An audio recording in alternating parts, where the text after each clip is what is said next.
Hello everyone, I am Chaiyryl Calago from College of Agriculture, major in agronomy and third year college.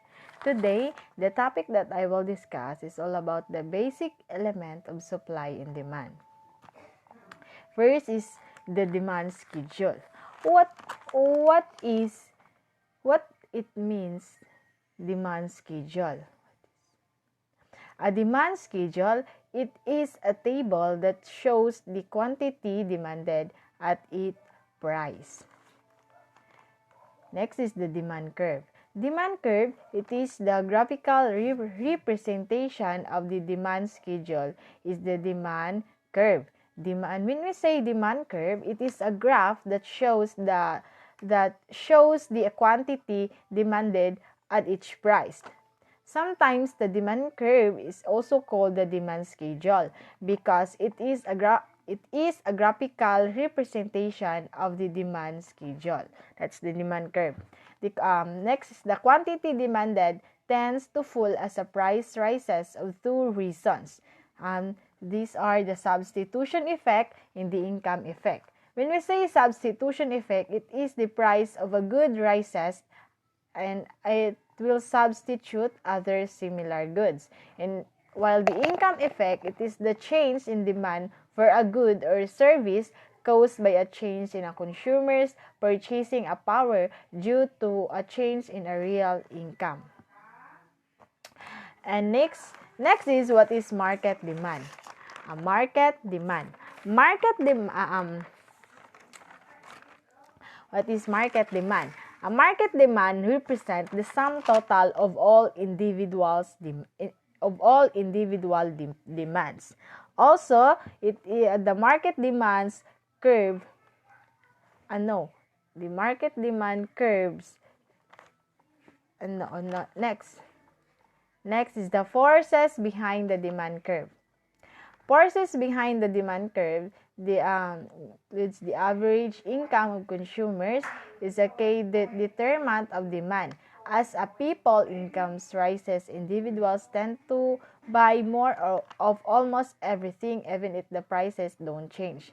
The size of the market, measured size by the population, clearly affects the market demand curve. The price availability of related goods influence the demand for a commodity. In addition to this, shift in demand.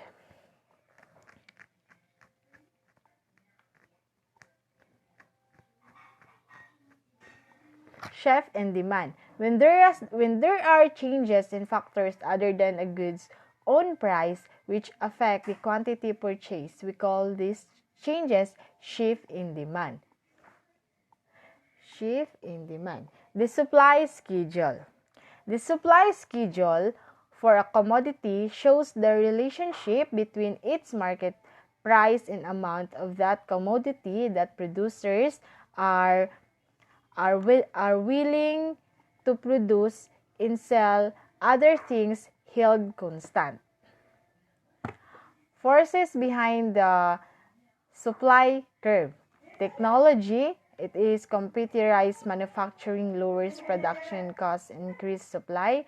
Second is input prices. It is a reduction in the wage paid to auto workers, lower production costs, and increase supply. Next is the prices of related goods. If trucks prices fall, the supply of cars rises. The government policy. Removing quotas and tariffs on imported automobile increases total automobile supply. Last is the special influences, which internet shopping allows consumer to compare the prices of different dealers more easily and drives high-cost sellers out of business. Shift in supply. When changes in factors other than goods own price affect the quantity supplied, we call this shift in supply. Shift in supply increases when the amount supplied increases at each market prices.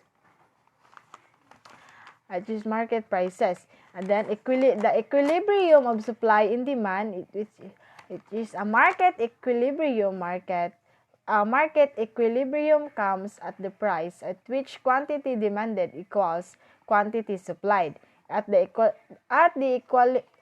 equilibrium, there is no tendency for the price to rise to fall, and the equilibrium price is also called the market clearing price. This denotes that all supply and demand orders are filled, the books that are cleared of orders and demanded of supplied are satisfied. Equilibrium with supply and demand curves. The equilibrium price and quantity come where the amount willingly supplied equals the amount willingly demanded.